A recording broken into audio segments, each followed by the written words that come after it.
નમસ્કાર વિદ્યાર્થી મિત્રો. આજે આપણે બીએમસી દ્વારા તારીખ 4/1/2026ના રોજ લેવાયેલ ટેકનિકલ આસિસ્ટન્ટ સિવિલના ગુજરાતી ભાષાના પ્રશ્નોની ચર્ચા કરીશું. વિડીયો શરૂ કરતા પહેલા જો તમે અમારી એપ્લિકેશન ડાઉનલોડ ન કરી હોય તો કરી લેજો. એપ્લિકેશનમાં અમે દરેક એક્ઝામની ટેસ્ટ સિરીઝ મૂકતા રહીએ છીએ, તો ડાઉનલોડ કરવાનું ભૂલતા નહીં. તો ચાલો મિત્રો, આજના વિડીયોની શરૂઆત કરીએ. સૌથી પહેલો પ્રશ્ન છે કે અયોગ્ય જોડ જણાવો. તો અહીંયા ઓપ્શન એ અયોગ્ય છે, કારણ કે અહીંયા જે સૂર આપેલું છે તેનો અર્થ થાય છે બહાદુર અથવા પરાક્રમી, દાખલા તરીકે શૂરવીર. જો આવું સૂર આપ્યું હોય તો તેનો મતલબ અવાજ અથવા સ્વર થાય.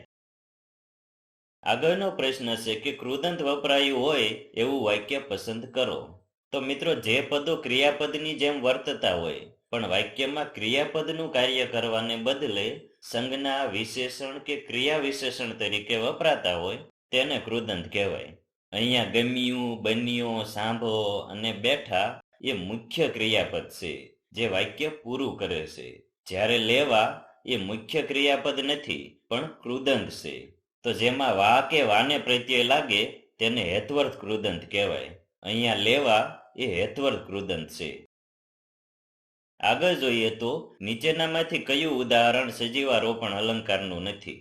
તો અહીંયા મનરૂપી ઘોડો જેનો વેગ નથી થોડો, આ વાક્યમાં રૂપી શબ્દ વાપરીને મન અને ઘોડાને એકરૂપ બતાવ્યા છે, માટે આ રૂપક અલંકારનું ઉદાહરણ છે. અહીંયા નિર્જીવ વસ્તુમાં સજીવનું આરોપણ નથી, માટે આ સજીવારોપણ અલંકારનું ઉદાહરણ નથી. આગળનો પ્રશ્ન છે કે સમાનાર્થી શબ્દનો સાચો વિકલ્પ પસંદ કરો.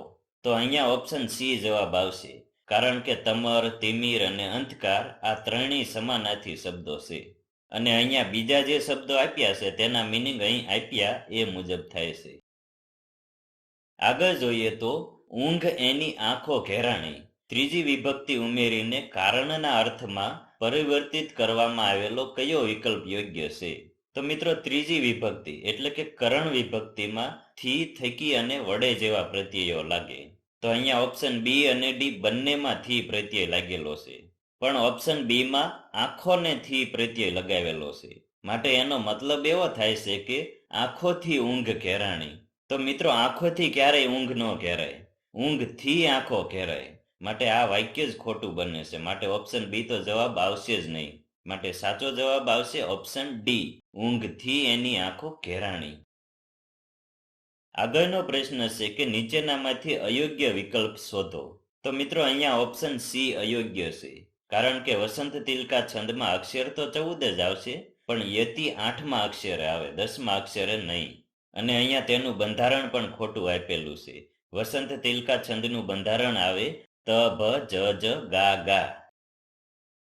આગળ જોઈએ તો ટાઢા પાણીએ ખસ જેવી આ રૂઢિપ્રયોગ સાથે મળતો અર્થ ધરાવતો રૂઢિપ્રયોગ જણાવો.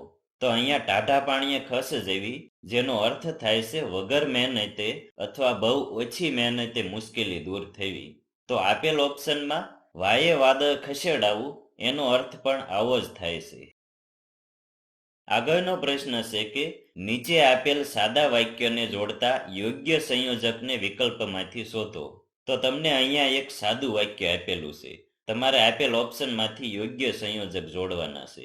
તો સંયોજક જોડીને આપણું વાક્ય કંઈક આવું બનશે: સ્ત્રીનો કોઈ ચોટલો પકડે તો તે પિતામાં હોય કે પરમેશ્વર પોતે હોય તો પણ તેની સાથે યુદ્ધ કરવું. માટે સાચો જવાબ આવશે ઓપ્શન એ, તો, કે અને તો પણ. આગળ જોઈએ તો આપેલા વિકલ્પોમાંથી કયું વિરુદ્ધાર્થી જોડકું ખોટું છે? તો અહીંયા ઉપજ અને નિપજ બંને એકબીજાના સમાનાર્થી શબ્દો છે, વિરુદ્ધાર્થી નહીં. હવે આપણો છેલ્લો પ્રશ્ન છે કે હાસ્ય નિબંધકાર, નાટ્યકાર બકુલ ત્રિપાઠીની કૃતિ જણાવો. તો આપેલ ઓપ્શનમાંથી ઓપ્શન એ, મન સાથે મૈત્રી, એ બકુલ ત્રિપાઠીની કૃતિ છે. તો મિત્રો, આજનો વિડીયો જોવા બદલ આપનો ખૂબ ખૂબ આભાર. મળીએ નેક્સ્ટ વિડીયોમાં આપણે બીજા પ્રશ્નો વિશે પણ ચર્ચા કરીશું. Thank you.